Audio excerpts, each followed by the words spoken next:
పెళ్ళిళ్ళు స్వర్గంలో నిర్ణయించబడతాయంటారు. ఒక్కొక్కరు ఒక్కొక్క రకంగా పెళ్లి చేసుకుంటారు. కొందరు ప్రేమించి పెళ్లి చేసుకుంటారు, కొందరు అరేంజ్ మ్యారేజ్ చేసుకుంటారు, కొందరు ప్రేమించి లివింగ్ రిలేషన్షిప్ అని చెప్పని తర్వాత పెళ్లి చేసుకుంటారు. ఇవంతా ఒకప్పుడు లేవండి. ఒకప్పుడు మధ్య జనరేషన్లో ఫస్ట్లో అంతా అరేంజ్ మ్యారేజెస్, తర్వాత జనరేషన్ లవ్ మ్యారేజెస్ అని వచ్చింది.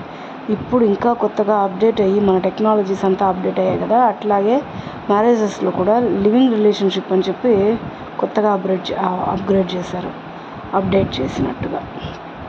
ఎంత బాగుంది. ఒక ఎత్తు ఏదన్నా మంచికైతే ఓకే, ఇట్లా లివింగ్ రిలేషన్స్, ప్రేమించుకోవడం, ఇంతకాలం పెళ్లి చేసుకోవడం, ఇంతకాలం ఒక మనిషి మీద నమ్మకం లేదు, ఒక చిన్న ఈగోల వల్ల డైవర్స్ తీసుకుంటున్నారు.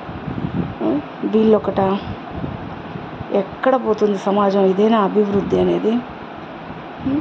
లవ్ మ్యారేజ్ అంటారు. లవ్ మ్యారేజ్ అని చెప్పి ఎన్నో ఏళ్ళు కానీ నెలలుగా ఒకరిని విడిచి ఒకరు ఉండలేక ఎప్పుడు ఫోన్లలో ఎంతసేపు మాట్లాడుకుంటూనే ఉంటారు. వేరే ధ్యాసే లేదన్నట్టుగా. మరి పెళ్లి చేసుకున్న తర్వాత మాత్రం అప్పుడు కోపంలో ఏమో మ్యారేజ్ చేసుకునేటప్పుడు, లవ్ చేసుకునేటప్పుడు ఏమో ఎన్ని కొట్టినా ఎన్ని తిట్టినా ఒకరు ఉంటారు, అబ్జెక్షన్స్ లేకుండా అడ్జస్ట్ అవుతారు. మ్యారేజ్ అయితే ఎందుకు అడ్జస్ట్మెంట్ రానంటుంది? అరేంజ్డ్ మ్యారేజెస్ విషయానికి వస్తాము. ఇది ఎప్పటి నుంచో కలకాలంగా ఉండాలా, కలకాలం వర్ధిల్లాలా అని చెప్పని ఎప్పటి నుంచో అండి. ఇది పాత పద్ధతి. ఎలాగంటే కొన్ని రోజులుగా ఎన్నో నెలలుగా వెతుకుతారండి వధువు కోసం వరుణ్ణి వెతుకుతారు, లేదా వధువు కోసం వరుడి కోసం వధువుని వెతికి లాస్ట్గా ఒకరిని ఎంచుకొని 4-10 సెలెక్ట్ చేసుకొని దాంట్లో 5 ఫిల్టర్ చేసి దాంట్లో 3 ఒకటిని సెలెక్ట్ చేసుకొని దాని తర్వాత నిశ్చితార్థం పెట్టుకోవడం, దాని తర్వాత ఇంకా వగైరా లగ్నము, మీనమేషాలు అన్నీ ఎంచుకొని ఒక శుభముహూర్తాన్ని, ఒక మంచి రోజు ఎంచుకొని పంతుల్ని పిలిచి పెట్టుకొని ఒకటవుతారండి ఆ జంట. పెళ్లిపీటలెక్కి జంట అసలు ఇంత మంచి, అసలు ఎన్ని రోజులు పడుతుందండి ఒక పెళ్లి చేయడానికి? ఇల్లు కట్టి చూడు, పెళ్లి చేసి చూడు అన్నారు. అంత టైం పడుతుంది ఒక పెళ్లి చూడాలంటే. ఇప్పుడు అంటారు కానీ అటు 7 తరాలు ఇటు 7 తరాలు, అటు 7 తరాలు ఇటు 7 తరాలు చూడట్లేదండి.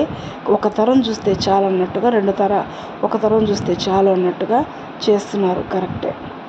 ఎన్ని రోజుల్లో అసలు ఎంతసేపు ఉంటారు? అంత వెతికి చేస్తున్నప్పుడు తల్లిదండ్రులు కూడా అండి ప్రతి ఒక్కటి వాళ్ళు ఎంత కష్టపడ్డాము, నా బిడ్డ కష్టపడకూడదు అని అనుకుంటూ విచ్చలవిడిగా డబ్బులు ఇస్తున్నారు. ఇది ఎంజాయ్ చేయని చెప్పి చెడుదారిలో పెడుతున్నారే. ఇక్కడ ఎందుకు చెప్పనంటున్నారు?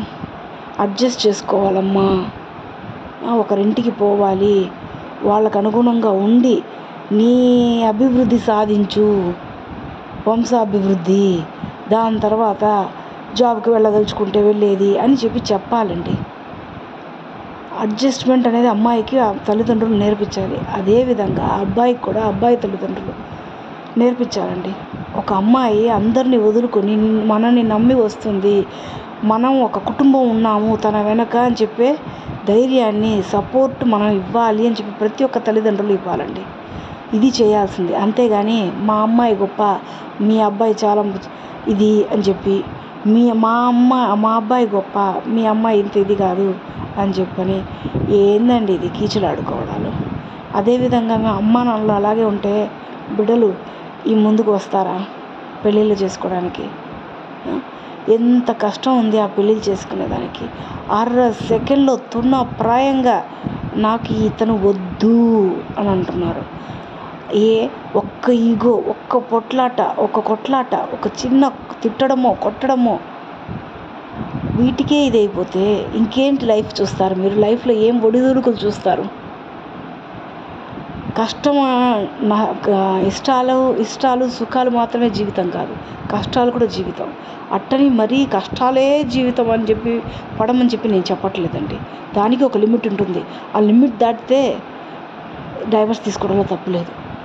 కానీ ప్రతిదీ ఇప్పుడుండే సొసైటీలో, ప్రపంచంలో ప్రతి ఒక్కరూ నేను సంపాదిస్తున్నాను, మ్యారేజ్ని ఒక ఆట బొమ్మ అయిపోయింది, బొమ్మల పెళ్ళిలాగా అయిపోయింది.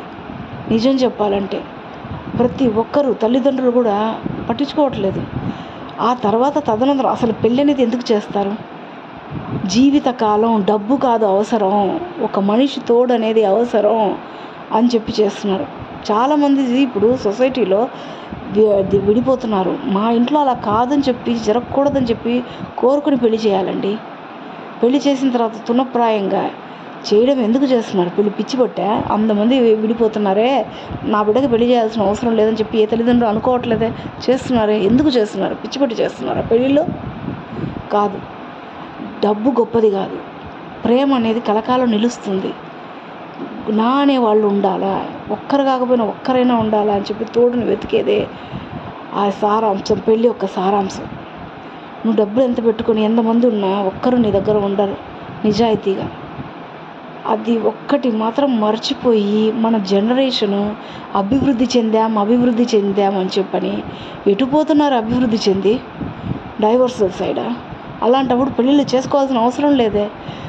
అతను ఎలాగున్నా నేను యాక్సెప్ట్ చేస్తాను అని చెప్పి లవ్ చేసేటప్పుడు ఉన్న సంకల్ప బలం, అంత గుడ్డి నమ్మకం పెళ్ళైన తర్వాత ఎందుకు ఉండట్లేదు చెప్పండి? తల్లిదండ్రులు సమాజ బాధ్యులే దీంట్లో. చెప్పుడు మాటలు విని ఈగోలకు పోయి వాద ప్రతివాదనల వల్ల మాత్రం జీవితాన్ని నష్టపోకండి, కోల్పోకండి. ఇది నేను చెప్పేది, ఇది అక్షర సత్యం. ఏ కొట్టాడనో తిట్టాడనో అంటున్నారు, అతను ఎంత విసుగులో వచ్చాడో. ఆ అమ్మాయి అరిచింది అనుకోండి, ఏందో దాని వెనక కారణం ఉందేమో, అరిచింది తర్వాత చెప్తుందేమో, నెమ్మదిగా అడిగేది, ఇంకా నెమ్మదిగా తనని కూడా అడిగేది. ఇట్లా ఆడవాళ్ళు మగవాళ్ళు ఆడవాళ్ళకి సపోర్ట్ చేసుకుంటే ఎప్పటికీ ఆ జంట విరిపోరు. ఇది సత్యం, నిజమండి. కాదంటారా? ఒప్పుకోండి. వద్దు ఇలాంటి జగడాలు. డబ్బు అనేది ఎప్పుడు ముఖ్యం కాదండి. డబ్బు ఈరోజు ఉంటుంది, రేపు పోతుంది. ఇది మాత్రం అక్షర సత్యం. ఈ డబ్బు కోసం, ఇతరుల ఈగోల కోసం, నయవంచనలతో ఇంట్లో ఒకరు తోడు అనేది కంపల్సరీ. అతని మనిషిని తెలుసుకొని ఆ మనసుకు తగ్గట్టుగా ఒకరికొకరు సపోర్ట్ చేసుకుంటూ వెళ్ళిపోతే జీవితం సాఫీగా ఉంటుంది. ఇంకొకటి చెప్తానండి, లాస్ట్ అండ్ ఫైనల్గా. అతను చాలామంది అంటున్నారు ఇప్పుడు, మగవాళ్ళను వశపరుచుకోవాలంటే ఆడది ఏం చేయాలి? ఇది ఒక ఇదే అండి, హెడ్లైన్స్ అండి. అది చదివే వాళ్ళు కూడా ఉన్నారు, అట్లా కూడా చదివే వాళ్ళు ఉన్నారు. కానీ ఒక్కటి తెలుసుకోండి, అతన్ని చదివి అతని అనుగుణంగా అతని ఇష్టాలు తెలుసుకొని అతనికి అనుగుణంగా వెళ్తే అతను ఆ స్త్రీకి అనుగుణంగా, తన ఇష్టాలకు అనుగుణంగా అతను ఉంటాడండి. ఇది మాత్రం నిజం. మీరు కాదనుకున్నా ఇది నిజం.